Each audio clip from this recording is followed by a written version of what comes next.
Bonjour ou bonsoir. Je crois pour ce cas-ci, c'est bonsoir, puisque il est déjà 19 heures de ce samedi. Je vais pouvoir donc vous entretenir sur l'importance. Je vais vous parler de la gnose. Qu'est-ce que c'est d'abord la gnose? Et ensuite, l'importance du silence. Le silence est lié avec la gnose. C'est de ça dont je vais pouvoir vous entretenir pour quelques instants. Car jusqu'ici, les gens se posent trop de questions. C'est quoi ça la gnose? Qui sont les gnotiques? C'est comme ça on les appelle. Les gens qui pratiquent la gnose, ce sont des gnotiques, des gnostiques. Voilà. Et qui sont-ils? Nous allons le découvrir tout à l'heure.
Merci beaucoup. Bien, la question donc fondamentale, la question de ce soir est celle de savoir c'est quoi la gnose et qui sont les gnostiques. Pourquoi pourquoi j'ai mis la loi du silence avec la gnose? Bien, les gnostiques, la gnose d'abord c'est quoi en définitive? Avant que je ne consulte le dictionnaire, tout ce qui est gnostique veut dire c'est secret. Des enseignements, des révélations dites cachées, des révélations ou des enseignements qui sont là pour pouvoir expliquer la divinité, mais sous une forme tout à fait voilée, et prétendre être les gardiens de ces grands secrets-là, comment la divinité fonctionne. Ça, c'est ce que je peux vous expliquer, ce que c'est agnostique. Est-ce que, dans le cas de la définition, on peut dire que le Bwiti est aussi fait partie de la gnose, que le Ndjembe fait partie de la gnose, que le Njobi fait partie de la gnose? Retenons bien la définition. Premièrement, ce sont des enseignements ou des méthodes et des secrets, des enseignements lesquels enseignements sont réservés à un certain, on appelle ça comment, à un groupe d'individus qui les gardent pour eux et qui prétendent bien être ceux-là qui comprennent comment Dieu fonctionne, qui connaissent les secrets de la vie, mais ils préfèrent les garder. Ils les gardent et attendent le moment venu pour les faire sortir au public. Dans ce cadre bien précis, vous verrez que toutes nos sociétés secrètes, initiatiques, nos fraternités et même certaines religions font également de la gnose. Mais allons-y d'abord voir en définition ce que c'est la gnose. Je vais un peu écouter la définition des autres. Peut-être que je suis hors sujet, mais je veux voir ce qu'eux ils disent sur la gnose. Bien, la gnose, c'est un nom féminin selon lequel il est possible de connaître des choses divines, des choses cachées. Et que dans cela, selon le dictionnaire français, on nous dira que c'est un système de pensée et de philosophie, philosophico-religieuses qui se fondent sur une révélation intérieure, permettant d'accéder à une connaissance des choses divines réservée aux seuls initiés et permettant de saisir les mystères amenant au salut de l'homme. Voilà comment eux, ils nous ont défini ce que c'est la gnose. Et ce n'est pas loin de ce que je disais, c'est-à-dire que ce sont des connaissances qui sont réservées à un cercle d'individus bien précis et qui sont des initiés. D'accord? Et vous serez surpris, vous pouvez le vérifier, hein, vous avez même le temps de vérifier sur Google. Moi, je n'ai pas eu le temps. Mais je sais que ces mecs-là qui sont des initiés, parce que, une fois de plus, le mot initié, quand moi je le sors, souvent, on nous taxe de tous les noms d'oiseaux. Les gens du Bouiti ont dit c'est des initiés, on les taxe de tous les noms d'oiseaux. Mais savez-vous que même les religieux, c'est des initiés? Car le mot gnose, quand on l'applique dans sa définition, il y a un mouvement religieux qu'on appelle la religion du branisme. Savez-vous que la gnose est beaucoup pratiquée dans ce mouvement? Je repose ma question. Savez-vous que dans la religion qu'on appelle le branisme, et qui vient d'ailleurs des États-Unis, et je sais de quoi je parle puisque je l'ai fréquenté un moment, j'ai étudié leur philosophie, leur grande philosophie est basée sur la gnose. Ils utilisent une technique qu'on appelle la technique du cri, qui est basée sur l'éveil de l'esprit. C'est un secret pour eux, c'est une technique réservée uniquement aux membres. Alors, ce sont des initiés. Dans le judaïsme, les juifs aussi, ils ont une forme de gnose qu'ils gardent avec eux, qu'il faut être forcément membre de leur milieu, sinon on ne peut pas vous accepter. Il faut être dans ce cercle fermé pour expliquer les grands mystères de Dieu. Et lesquels grands mystères de Dieu, malheureusement, c'est souvent expliquer des fins un peu trop nocifs, genre racisme, on ne peut pas accepter le noir d'y avoir accès. Je ne les en veux pas pour cela. Hein. Ils ne sont pas forcément racistes, mais c'est une manière de dire c'est notre propriété, ce sont nos secrets à nous. Dans l'islam également, il existe des mouvements gnostiques. D'accord?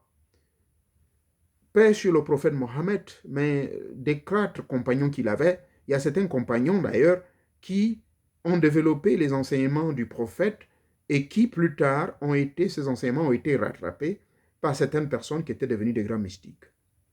Il y a quelqu'un qui est bien connu, qui est d'ailleurs mort en Djolé au Gabon. Je crois que c'est Samori Touré. Samori, je crois. Il est parti donc du Mali, mais il a fini sa vie au Gabon.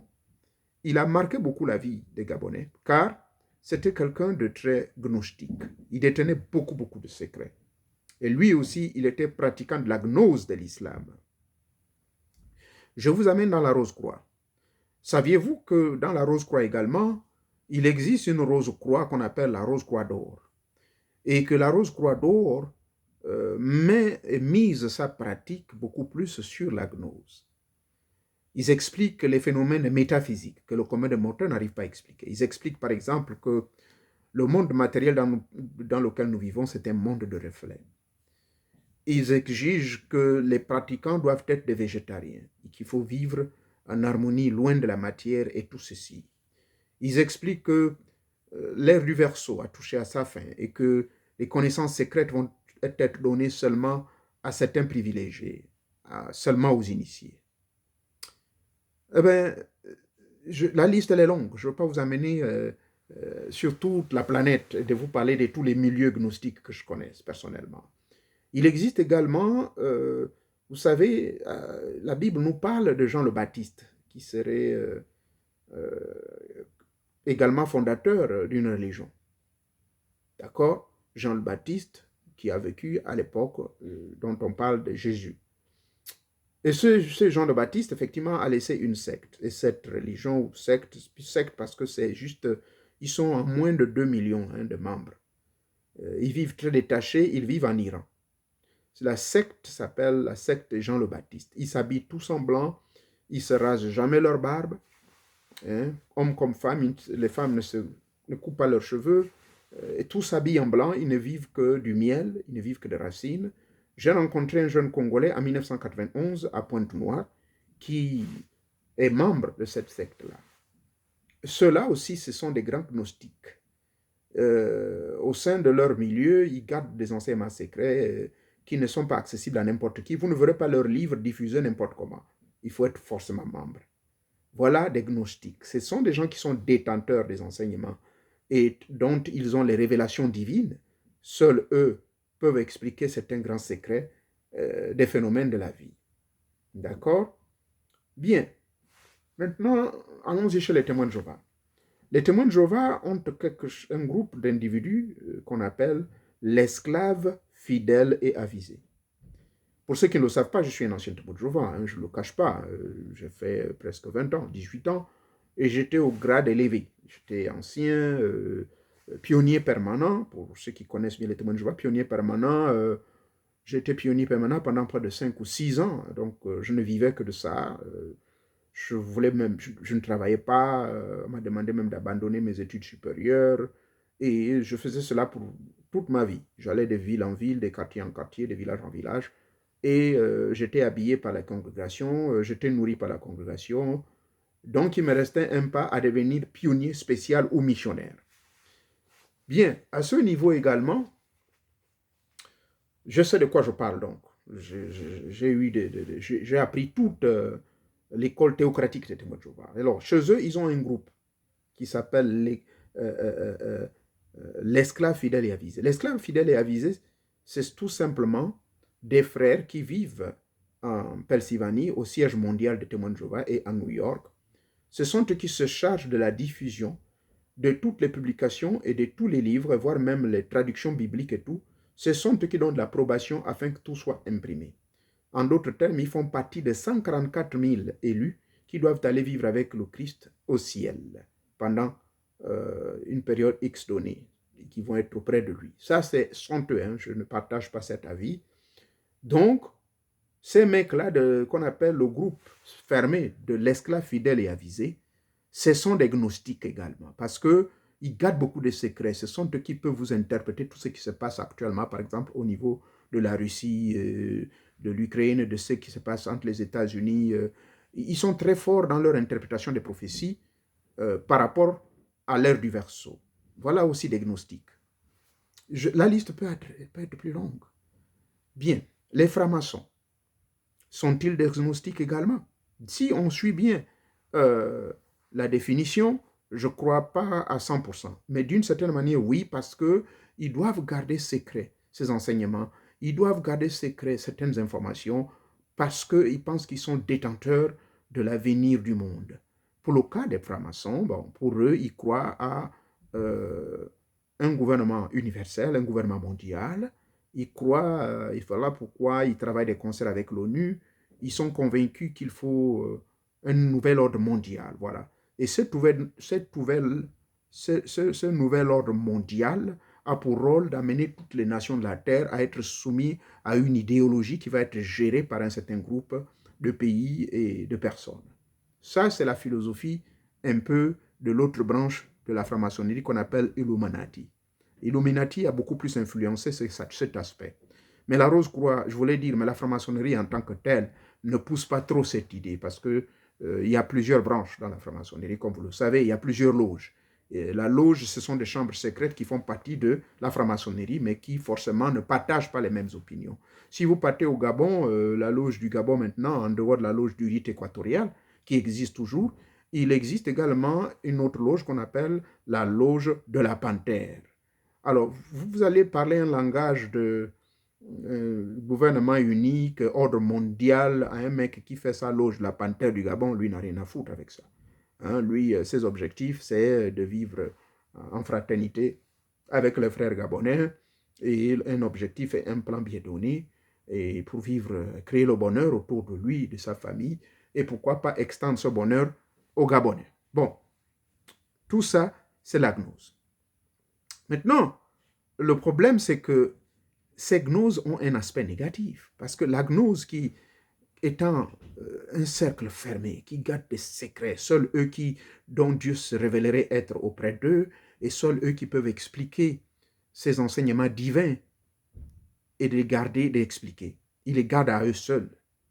Et pour avoir accès à leur milieu, vraiment, il faut être privilégié. Moi, j'ai été contacté par un frère, il s'appelle Rodrigue, je ne sais pas s'il y est toujours. Il occupait le plus haut rang à l'époque quand j'étais au Gabon. Je vous amène dans les années 90, 91. Bref, quel est le rapport donc entre la gnose et le silence? Vous savez, le silence fait partie des 4 principes magiques. Le silence fait partie des 4 principes universels. Même la divinité supérieure, celle que nous nommons Dieu, vous n'avez jamais entendu parler, même si on dit qu'il a parlé à travers des gens et qu'on a écrit ses paroles. Mais oralement, on ne l'entend pas. N'est-ce pas? Il ne parle pas. Il agit dans le silence. La création de tous les univers, y compris notre univers galactique, la planète Terre. Savez-vous que la planète Terre a été créée dans un silence absolu? La fameuse explosion du Big Bang s'est passée dans un silence absolu. Vous ne pouvez pas me croire, mais c'est comme ça que ça s'est passé. Voyez-vous? Donc, même la création dans son entièreté s'est passée dans le silence. Dieu, le Père créateur des cieux et de la terre, agit dans le silence. Je peux vous donner plus de 148 versets bibliques. À l'époque, quand je prêchais la Bible en tant que témoin de Jéhovah, je retiens tous les 148 versets bibliques où Dieu exige le silence de la part de son peuple. Dieu exige le secret, le silence de la part de ceux qui l'adorent. Nous nous en souvenons que Moïse, lors de la grande marche, la sortie du mont Sinaï, quelque part entre l'Égypte, dans la zone de l'Afrique, puisque tout son exode se passe au niveau de l'Afrique, puisque lui, il est un Africain, il est né en Afrique, il a grandi en Afrique, et donc tout son exode de 40 ans se passe au niveau de l'Afrique. Et pendant que le peuple est en train de murmurer, en train de faire du bruit, en train de se plaindre, alors le Dieu suprême, l'innommable et l'innommé qui se révèle en lui, va lui dire, s'il te plaît, est-ce que tu peux me dire à ce peuple de se taire?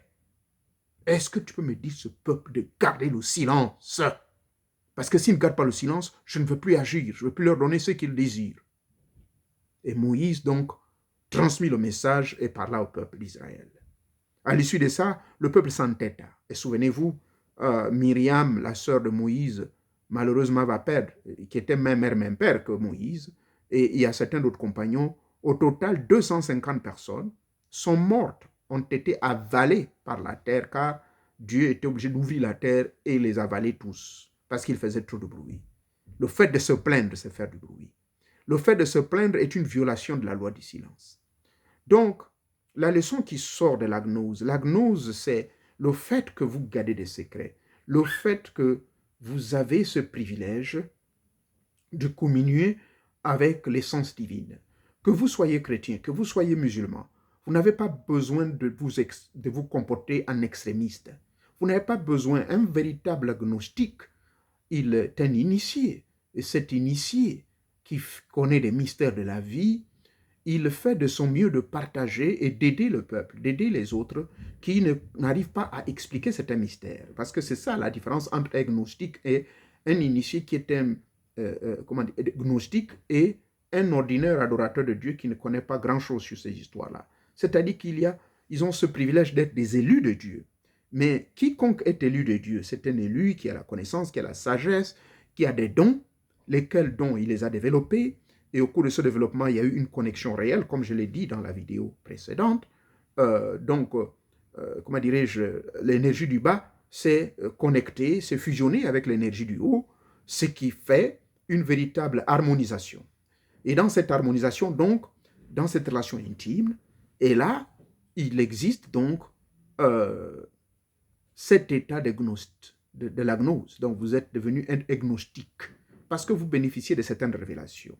Ces révélations peuvent troubler. Il y a quelque temps, bientôt, je crois, 3 ou 4, 6 mois, j'avais annoncé quelque chose de très important concernant M. Poutine. J'avais dit, cette affaire va mal tourner. Et il n'y a même pas 3 semaines avant que cette guerre n'éclate, quelqu'un me posera la question toujours sur cette chaîne, que pensez-vous? Je dis oui, mais bien sûr, cette guerre aura bel et bien lieu. Et 3 jours plus tard, la guerre démarra. Pourquoi je prends ces exemples? C'est juste pour vous dire que lorsque vous êtes, je ne prétends pas être un prophète, mais je veux dire, et d'ailleurs, si on vous donne la définition des prophètes, j'en suis un, parce que le prophète, c'est celui qui parle, qui reçoit des révélations, qui reçoit des bruits, parce que c'est comme ça, ce sont ces bruits-là. Vous les recevez, vous les écrivez, ou auquel cas vous les retenez, ou auquel cas vous agissez sous l'influence des maîtres invisibles. Et puis vous parlez, vous dites des choses, on vous pose des questions, mais c'est comme si vous avez de l'automatisme. Les paroles sortent automatiquement. En réalité, ce n'est pas vous. Vous n'êtes qu'un, c'est une forme de médiumité, c'est-à-dire que vous êtes un peu comme le médium. Mais les religieux n'aiment pas ce terme. Ils préfèrent utiliser le mot intermédiaire. Donc vous êtes l'intermédiaire entre les dieux, parce que le Dieu suprême, l'alpha et l'oméga, qui est l'énergie fondamentale, n'agit pas comme les gens le pensent. Ce n'est pas lui qui parle. Même quand Moïse dit « j'ai vu Dieu », en fait, ce n'était pas Dieu qui l'a vu. Ce serait une folie, on ne voit pas Dieu. Souvenez-vous, Moïse en parle qu'il a vu Dieu, mais ce n'est pas Dieu qui l'a vu. Dieu, à chaque fois qu'il intervenait auprès des prophètes, je parle du cas de Moïse, ce sont ces génies qui intervenaient, ce que nos frères religieux appellent les anges. Donc, les anges sont nombreux qui agissent au nom de Dieu. Je m'en souviens, il y a un ange qui avait tué 165 000 habitants de la Syrie. Un seul ange. Voyez-vous, suite à la prière que le roi Azarias avait prononcée. Donc, c'est pour vous dire que les anges ont des grandes capacités. Les anges font partie de l'intervention divine par pouvoir délégatoire de l'être suprême, le Dieu suprême. Donc, quand nous faisons des révélations en tant que gnostiques, apprenez-le, retenez-le, que le gnostique, c'est celui-là qui, en fait, reçoit des informations, a des connaissances, est capable de faire des révélations divines. Mais ce qu'on appelle révélation divine, c'est comme vous expliquez, par exemple, le phénomène de mon pays, le Gabon. J'ai toujours dit que le problème du Gabon était un problème spirituel. Et dans mon enseignement, Dieu le Père, la Mère, le Fils, je vous expliquais que la Mère me parle tous les jours. Et cette Mère, je l'avais vue. J'ai senti sa présence lorsque, en 2001, j'étais en train de méditer au bord de mer, non loin de la présidence de la République, et que cette Mère m'a fait des révélations pendant que j'étais là dans une grande méditation profonde. Et je parle de la mère qui est la mère du Gabon, mais qui est la fille de la mère nature. Donc ça, c'est encore complexe. Mais ce genre de langage est réservé uniquement aux gnostiques. Donc ça crée la confusion. Le gnostique, c'était d'initier, parce que dans la religion, recevez la vidéo au début, je vous ai dit que les religieux également sont des gnostiques.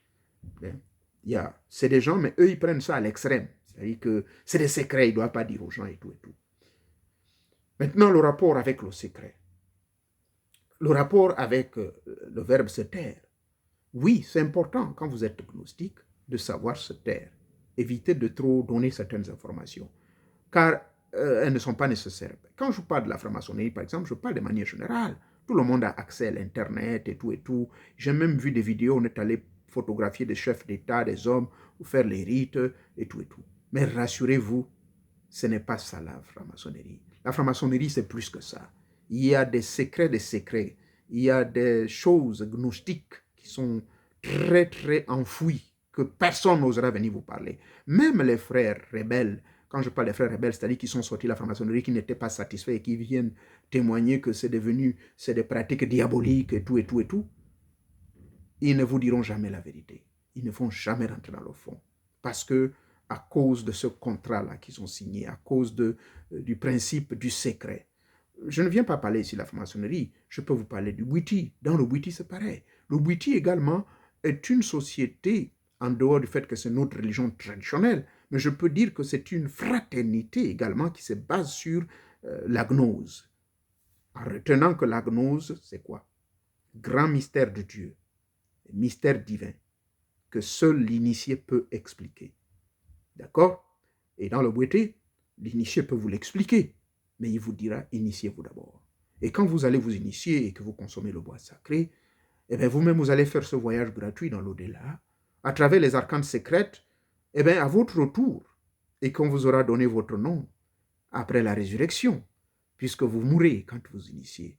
Donc, au retour de votre initiation, vous connaissez ce qu'on appelle la résurrection, et au retour donc de votre résurrection, eh bien, vous êtes né de nouveau. Et du fait que vous soyez né de nouveau, maintenant, vous avez eu accès au grand secret de la vie. Donc, vous devenez du coup un gnostique. Alors, maintenant que vous êtes devenu gnostique, dans ce sens que vous détenez maintenant, vous êtes rentré dans le secret des dieux, il ne vous a pas permis de tout parler n'importe comment. Pas du tout. Non, c'est loin de la réalité. Vous pouvez peut-être parler des généralités, mais dans les détails, il est formellement interdit parce que il y a certaines informations qui sont du domaine simplement des gnostiques. Retenez-le. Gnostique, celui qui a accès aux connaissances divines et capable d'expliquer les grands mystères de Theta Mwanga, qui agit dans ce monde tridimensionnel par pouvoir délégatoire. Voilà le véritable gnostique. Voilà la véritable gnose. Donc, il y a une relation sine qua non entre cette gnose mystico-spirituelle et le silence. Donc, parfois, ne soyez pas déçus quand nous n'allons pas trop dans les détails. Vous vous précipitez à cause de l'impatience et tout, mais nous vous disons non, soyez patients, et souvent nous vous dirons, initiez-vous d'abord. Vous partez dans l'islam, la gnose existe. C'est le mouvement qu'on appelle le soufisme. Dans la religion qu'on appelle le brahmanisme, que vous voyez beaucoup d'Africains sont en train de crier comme des fous, renseignez-vous, prenez même, attendez que je vérifie ça, est-ce que le brahmanisme est un mouvement gnostique? Je vais poser la question. Est-ce que le brahmanisme est un mouvement chrétien? Ah, ben voilà, nous y sommes. Waouh, surprenant. Je ne savais pas. Connaissance se présentant non comme un savoir acquis, mais comme une intuition salvatrice, une révélation intérieure, reposant le dualisme de la connaissance et de l'ignorance et tout.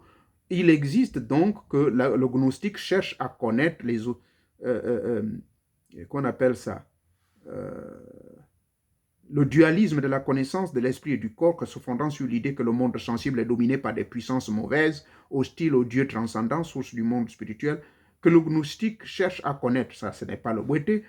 Et c'est ainsi que donc la gnose brahmanique, voilà, le mouvement Brahman, et de l'islam, et de l'hermétisme, et des juifs. Ceux-là, ils substituent au salut par la foi ou par les œuvres un salut par la gnose, c'est-à-dire par la connaissance d'une prétendue vérité. Bon, là, c'est quelqu'un qui a critiqué, hein, M. Marc Aurèle, qui a écrit en 1881 dans son livre intitulé Renan, page 120. Une pareille juxtaposition d'œuvres apparemment hétérogènes signifie-t-elle que la gnose païenne et gnose chrétienne ont réellement vécu donc en symbiose? La réponse est oui. Et dans la question que M. Théo, dans la théologie chrétienne et sur les hérésies chrétiennes et doctrines gnostiques, écrit par qui là, je ne sais plus, sur le livre intitulé Philosophie religieuse en 1957. Bref, vous partirez, vous allez en profondeur, on vous parlera même du Saint-Augustisme.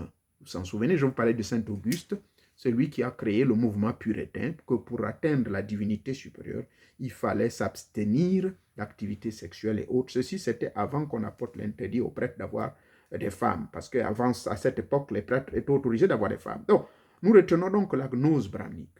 Voilà. La religion du brahmanisme, eh bien, comme je le disais, je ne me suis pas trompé, et sont des gnostiques. Mais nous ne parlons pas de cette gnose-là.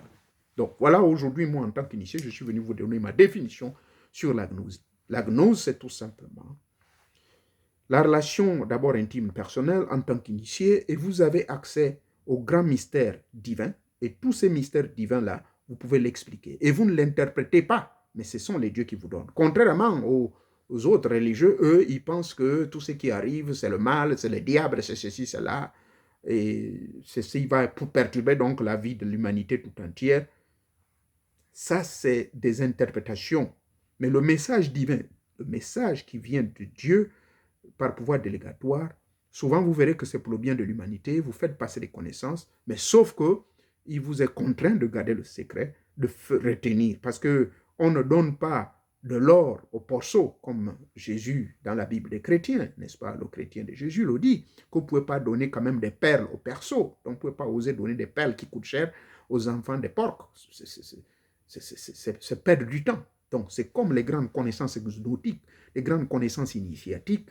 Nous ne pouvons pas les partager au public, les partager à n'importe qui. Et surtout qu'aujourd'hui, à cause de la technologie, les gens se permettent de dire oui, il faut nous parler de Boité, il faut nous parler de ceci, il faut nous parler d'une Joby. On n'est pas là pour rentrer dans les grandes arcanes secrètes de ces choses-là qui font partie de la véritable gnose initiatique traditionnelle. Donc, vous avez tout compris. Il y a une relation entre le secret et la gnose parce que la gnose, c'est vous gardez ces révélations divines, vous êtes en mesure de les expliquer. Et par rapport, par exemple, à l'ère du Verseau, vous expliquez certaines choses et ça ne vient pas de vous, généralement. C'est vous parlez sous une grande influence divine. Votre esprit est éveillé, est devenu un maintenant avec le tout, comme je l'expliquais, le nombre 8, parce que le nombre 8, c'est ce grand mystère de la cohabitation, je ne dirais même pas cohabitation, je dirais plutôt harmonisation de l'unité universelle et du microcosme dans le macrocosme et le macrocosme dans le microcosme, car micro et macro devenant un. En ce moment-là, on peut dire que la gnose, c'est aussi un comportement de garder le secret et de ne pas trop divulguer. Je vous remercie. Merci de m'avoir suivi donc pour ces quelques minutes. Que Teta Mwanga vous bénisse. Merci encore. Et si vous avez aimé ceci, s'il vous plaît, abonnez-vous. Et quand vous allez vous abonner, n'oubliez pas de cliquer sur les liens afin de rentrer dans les forums et de venir me poser des questions personnellement de mercredi jusqu'à samedi, excepté dimanche, lundi et mardi. N'osez pas me poser des questions. Vous pouvez les poser. Il y a des gens qui vont répondre. Mais s'ils ne répondent pas, soyez patient. Et cultivez les vertus de la patience. C'est très important pour votre élévation et surtout votre évolution spirituelle. Merci. Merci encore. Merci encore. Pardonnez-moi si j'ai offensé mes frères religieux, mais ce n'était pas ça le but de mes intentions du tout. Car la connaissance, lorsqu'on la partage, il faut toucher tous les aspects, que ce soit positif ou négatif, et c'est à vous de choisir ce qui vous convient le mieux pour une meilleure applicabilité et pour une meilleure vie, afin que vous viviez dans le bonheur, la paix, l'amour, surtout la paix, car le manque de paix, c'est ce qui entraîne les guerres. Merci beaucoup.